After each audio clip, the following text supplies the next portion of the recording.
Terima kasih Anda masih bersama kami di Redaksi Pagi. Pemirsa, akibat sakit hati tidak dipinjami uang, ada seorang pria asal Banyuasin, Sumatera Selatan yang tega menembak pengusaha kayu yang tidak lain mantan bosnya hingga tewas. Pelaku yang beraksi bersama dua rekannya juga membunuh istri korban dan mengambil seluruh perhiasan serta membuang mayat keduanya ke sungai untuk bisa menghilangkan jejak.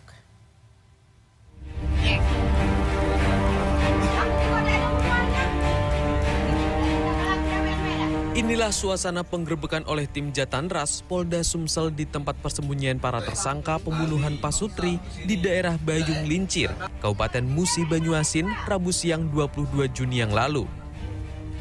Selain mencari keberadaan para tersangka, petugas juga melakukan penyisiran untuk mencari barang bukti. Di antaranya 2 unit sepeda motor dan sejumlah perhiasan di Desa Sungsang 4 Kabupaten Banyuasin, Sumatera Selatan. Tersangka yang beraksi bersama dua rekannya juga turut membunuh istri sang mantan bos. Para tersangka mengambil seluruh perhiasan korban dan membuang mayat pasangan suami istri tersebut ke sungai untuk menghilangkan jejak.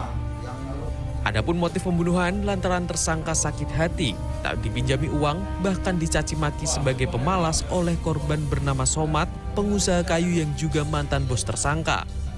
Utang. Terus kedengaran bininya, kawan lagi ngomong, aku mau disita dulu itu apa barang-barang rumah kan. Kawan aku langsung milu, langsung kan. Nah disitulah aku ditembaknya. Oh langsung ditembak, Selain membunuh kedua korban, para tersangka juga menggasak sejumlah perhiasan, uang 1 juta rupiah, ponsel serta 1 unit motor. Kasus ini terungkap setelah tim dari Jatanras Polda Sumsel turun ke lokasi dan menemukan jasad korban dan barang bukti perhiasan milik korban. Rasa dendam para tersangka, karena tersangka ini, para pelaku ini merupakan pekerja dari korban atau buruh lah, ikut bekerja dengan korban. Pernah suatu saat cerita. Saat ini petugas masih memburu 2 tersangka lainnya, AL dan BL. Sementara tersangka SY terancam hukuman 20 tahun penjara. Hanif Hairandi, Palembang, Sumatera Selatan. Diduga melakukan tindak asusila pada sejumlah santriwati, ada seorang pengasuh pondok pesantren di Kecamatan Singojur, Banyuwangi, Jawa Timur yang dilaporkan ke polisi. Ya, sementara di Jakarta, komplotan spesialis copet angkutan umum beraksi merampas uang dan juga perhiasan penumpang dengan modus berpura-pura muntah untuk mengalihkan perhatian korban. Dan selengkapnya kita simak dalam Kriminal 24 Jam.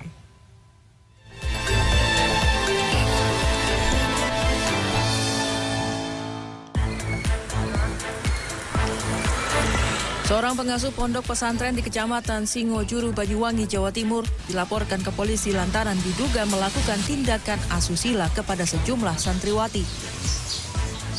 Menurut pengakuan para korban, tindakan asusila berujung persetubuhan dilakukan dengan modus cek keperawanan. Mayoritas korban menolak bertemu orang tua dan susah makan setelah dilecehkan. Polresta Banyuwangi sudah memeriksa 8 saksi termasuk para korban. Rencananya, terduga pelaku akan diperiksa hari ini. Senin kemarin, 50 santriwati telah meninggalkan pondok pesantren.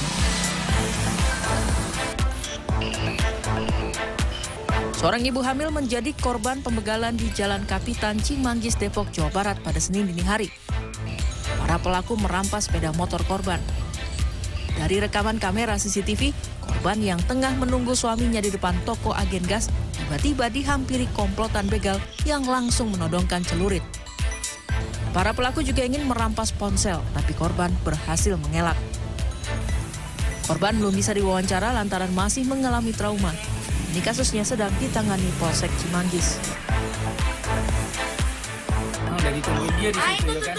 Aksi pencopetan menyasar penumpang angkutan umum terjadi di kawasan Malaka Jaya, Durensawit, Jakarta Timur, Senin pagi. Uang tunai 4 juta rupiah beserta perhiasan milik pegawai bank swasta raib digondol copet.